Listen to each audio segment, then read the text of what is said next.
G'day, I'm Owen, and you've joined this week's edition of the Pub Test, and this one I was going to say is a little ripper. In Australia, that means it's good, but considering the subject matter, that's very insensitive, so I'll say this one is a beauty.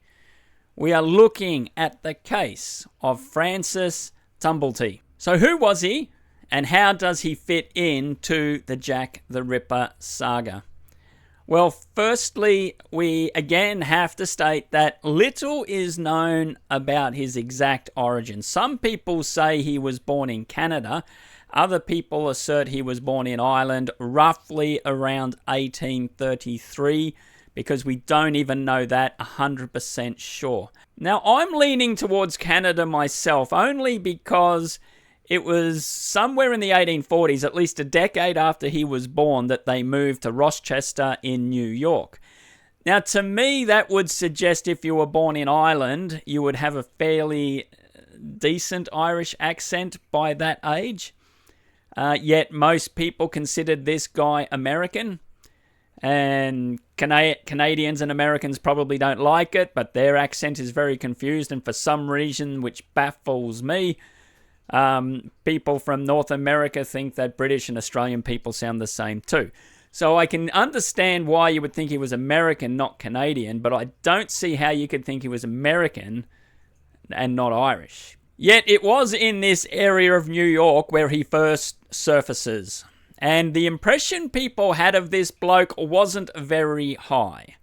They thought he was a bit of a dirty type of a person. Now that could very well have been a physical description, but it could also be referring to his moral character as well. But they just said he was just uneducated, type of a low-life individual. It didn't help his reputation that he was selling material of a very risque nature on the canal boats around Rochester. And often people involved in peddling that sort of rubbish are judged fairly harshly. I would just make this comment, though, if people didn't want to buy it, there wouldn't be a market for it. But often it's the higher-minded people that just judge the poor bludger trying to make some money on the side. Yet he starts working in a bit of a drug dispensary, but this exactly wasn't a licensed one back then. It was an Indian herbalist. And then not long after his father's death, he moves away to Detroit and puts a sign on the door, "Open for business." He starts selling these concoctions himself. Now, this is where the term quack comes in, and Francis Tumblety is often known as one. Well, it's interesting where that term actually came from. It's a Dutch word from quacksalver, I think it's pronounced, and it effectively means someone who makes up these medicinal things of a very dubious nature and not actually proven to work at all. And so today we use the term to cover any even medically trained doctor who's a bit dodgy, but this term quack definitely applied to Tumblety back then. And again we see he saw a market and knew how to fill that void. And it would appear that this was very, very profitable. He was no longer peddling that other rubbish, but from here on, in 1854, we've always seen him since then a man of considerable means. Now, he next pops up in 1857 in Montreal, Canada, which leads me also to suggest that he was actually born in Canada. Yet he's now a physician. So he's gone from quackery to being a physician in a very short space of time. And there is no record of where he did his training, which is very important as we go through this story. But he must have been able to really sell himself well, because people were pushing him to run in elections, which I would suggest when you're on the con, and I think it's safe to say he very much was a con man, you would not want that at all. So he declines the offer, which we can understand absolutely why you would do so. Yet it was during this time as well that he got himself into his first official legal trouble that we know of. A woman of the night fell pregnant, and so he thought he could help with the family planning issues by giving her some of these concoctions that he had, some pills. Well, he got arrested for that. And he got released, though, because he was able to talk his way out of it. And no trial or anything ever happened. But it was only a couple of years later, at the most, that he gets himself into trouble again by giving someone more of these tablets that he had been making. But this person had passed away. So a coroner's inquest is called, but this does not deter Francis one bit. In fact, he feels empowered. He'll turn up to this inquest and he'll ask questions himself, including of the poor widow of the person that his tablets have killed. Yet the coroner takes a bit of a dim view, says, "This isn't working, mate. You're in a fair bit of trouble here." So not for the last time, old Francis decides to do a runner. Now, strangely, he starts wearing a military uniform, and then the American Civil War broke out, so he now claims to be an army surgeon.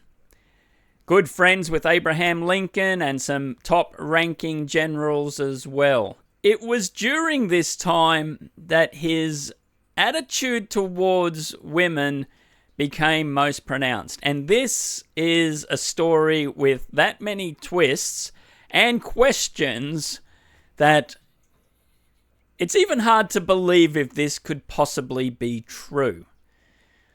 But it's said he was playing cards with all these prominent people. And then someone in the room goes, "Mate, I notice there's no women here."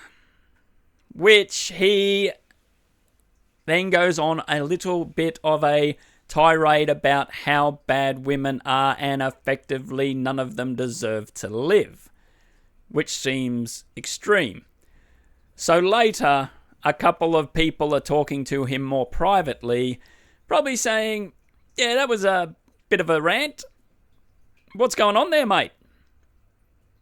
And then he says in his younger years, and we don't know when this was at all or any more detail, but this is the supposed story. And I say supposed because I find it really hard to believe the rest of what you are about to hear. But he says that he was in love with a woman. She was a bit older than him.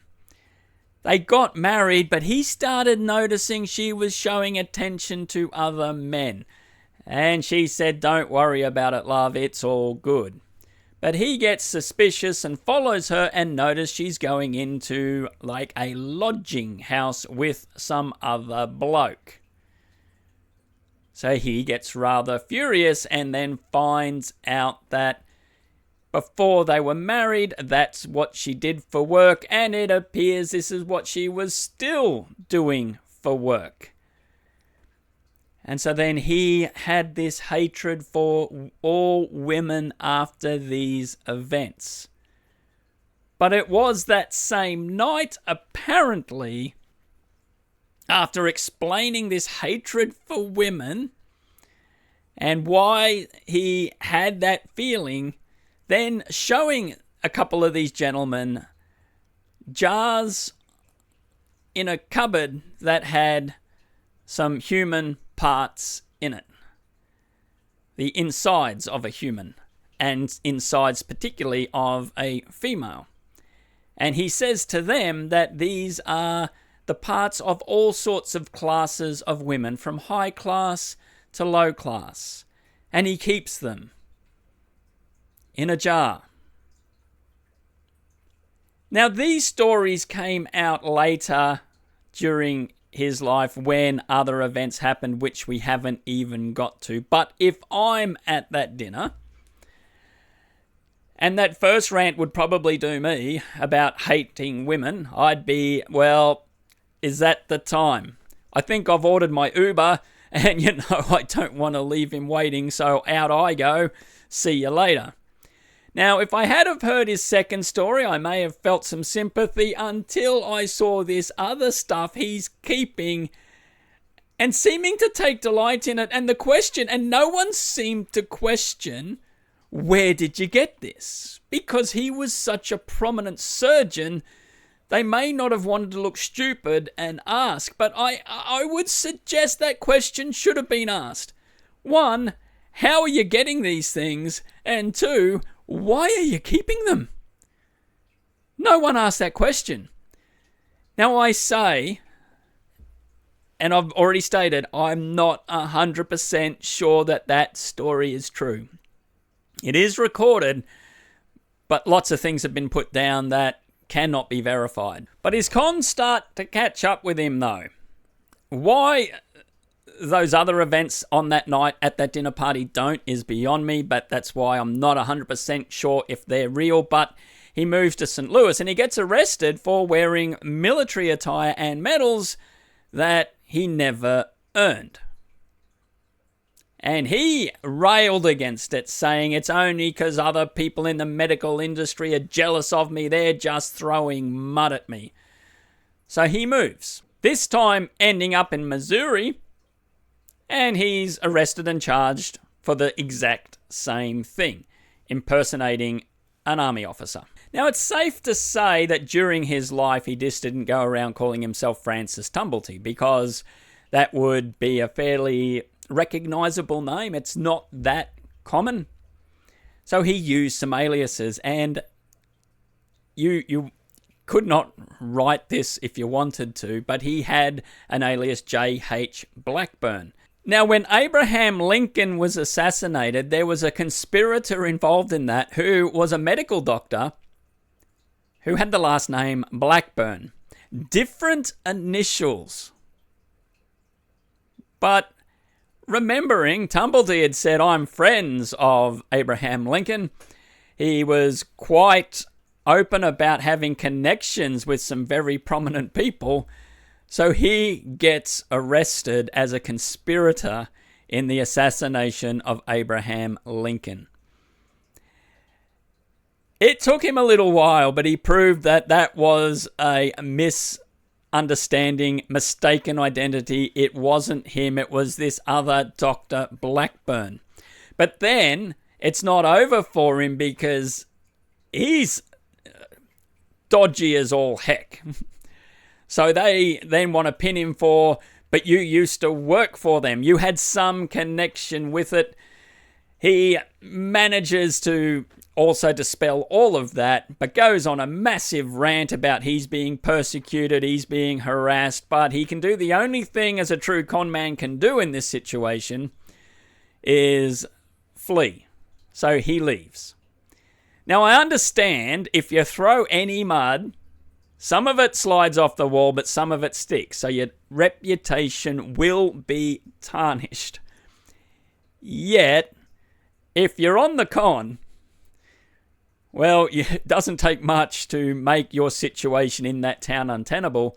So he does move over to England. So at this point, we're going to skip quite a long way in front. If you want to know a lot more detail about Francis Tumblety, then you can look it up. But needless to say, he's involved in all sorts of different issues throughout the rest of his life. He's traveling across Europe, America, and England.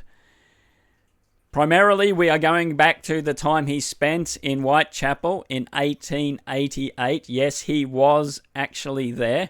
He does flee the scene. And when we touch on it, it is very fascinating. But after that, his life settles down a fair bit. He does go back to Rochester, lives with a relative, possibly his sister. He passes away in 1903. And he left an estate of $138,000. That is a significant amount of money back then. So going from this uneducated peddler of rubbish to having this massive amount of money at the end of his life, It's safe to say he was quite the con man and was successful at it. Well, he was lodging. Yes, he was a lodger in the Whitechapel area from about June 1888 until he flees later, only about 6 months later. Now, this is very interesting because it means he was in the area. He would have got to know the streets quite well. Yes, he was in his 50s, but it must be remembered he was quite a tall person. And another event would suggest something else as well. He actually got arrested for assaulting 4 other men.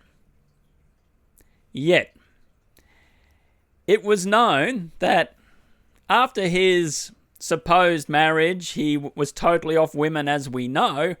He started seeking the company of other men in an intimate way. And back in England in 1888, if you were doing that, it was illegal. And if you were caught doing that, well, you were put up on an assault charge.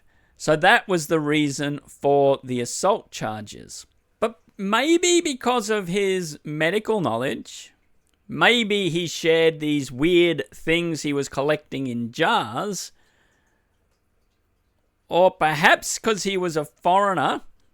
We don't exactly know, but during this investigation into these assaults, they start getting suspicious that maybe he could be the Whitechapel murderer.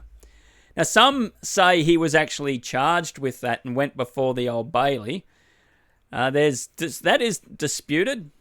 Some people say he was only charged with these assaults. Regardless, it would suggest by his actions that it wasn't just these assault charges he was concerned with, but he fled. He managed to escape because he was out on bail. So he gets on a boat under a false name and makes his way back to the United States. Now, Scotland Yard were very interested in talking to him some more. In fact, they wanted to extradite him back to England to face the charges. Now, this wasn't highly known back then. This only came out recently, some of this information. But what's of note here is the United States authorities said, well, look, these assaults are not an extraditable offence. We're not going to send him back to face those charges. And we don't see the evidence that he was involved in these Whitechapel murders at all. So, no, you can't have him back. So he was able to live out his life in the United States totally unbothered. But there are some major questions here. Because when you see the photos of him, he had this massive handlebar moustache. It was huge. Now, eyewitnesses, if they had have seen this doctor, yes, he was relatively tall at that time, so he does match some of the description, but not the moustache. That would have stuck out like anything. And how could he sneak away on a boat being so recognisable when they thought he could have been Jack the Ripper? It has been suggested that he had shaved the moustache, or not the whole face, but got rid of the handlebars during that time in Whitechapel. But I would suggest something else as well. Now, this bloke was able to carry on different aliases, move away from places, get away with so much. I think he could be able to disguise himself quite well. And maybe the moustache he showed everyone was a very good disguise for when he just did not want to be known. So he possibly had a way of concealing it. Now, I don't know how, but I don't know how he did half the things throughout his life. I don't know how he got all those things in jars either. And personally, I don't want to know. But he managed to do cons, he managed to get away with them, and he also got away from Scotland Yard. So he could, obviously, make sure that people didn't know who he was. So Tumblety does not match the lodger story perfectly, but he does match the fact that he was lodging in the area. In some way, he had medical knowledge, though there's no evidence he performed surgeries as such himself, though he claimed he could. It mostly looks like throughout his life he was constantly making these things and selling the stuff, killing a few people along the way. Where he got the anatomy of some of the women to store in jars is very scary, because it could suggest he is the most diabolical person you could ever meet. And if he did do that himself, then he could have easily have committed the Whitechapel crimes and more. The suggestion that he was too old, I disagree with on just from that basis, because I've met people in their mid-60s who are fitter than most blokes in their 20s, so it was up to the individual. And it's never shown that he was out of shape as such, but I do have questions as regards whether or not he was the real Jack the Ripper. Could he have performed some of the crimes? Yes, it's possible, but the Mary Kelly one is an issue because it was round that time he was being detained. And that one was the most gruesome one of all of the crimes. Yet he did have an advantage over some of these other suspects that we've discussed. For example, William Berry, and yes, it is Berry, not Bury. That's been definitively proved to me, so I'll just correct that now here. William Berry did not have the means to escape. And perhaps after he murdered his wife, he knew it was the end for him. He had nowhere to go. Whereas Tumblety, he had the ching. He could take off. So I'm interested to know your thoughts on this one. Is Francis Tumblety Jack the Ripper? Well, put that down in comments if you think he is or isn't, or if you think there's been a mistake here. Let us know. And as always, and I can't state this enough, it is genuinely appreciated you watching. Thanks for hanging around till the end. I'm Owen. You've been watching the Pub Test, and we will see you on the next one.